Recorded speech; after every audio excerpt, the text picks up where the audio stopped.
LCB પોલીસનો staff શહેરી વિસ્તારમાં પેટ્રોલિંગમાં હતો તે દરમિયાન બાતમી રહી હકીકત મળેલ કે શહેરના ખેડૂતવાસ તિલકનગર વિસ્તારમાં રહેતા વર્ષાબેન સંજયભાઈ પરમાર તેમના રહેણાંકી મકાનમાં ભારતીય બનાવટના વિદેશી બિયરનું જથ્થું લાવીને વેચાણ કરી રહ્યા છે।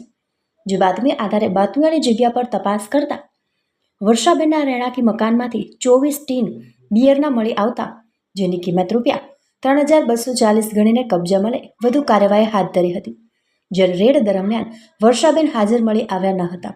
એલસીબીના સ્ટાફ દ્વારા તેમને વિરુદ્ધ પ્રોહિબિશન એક્ટ મુજબનો ગુનો નોંધી કાયદેસરની કાર્યવાહી હાથ ધરી હતી।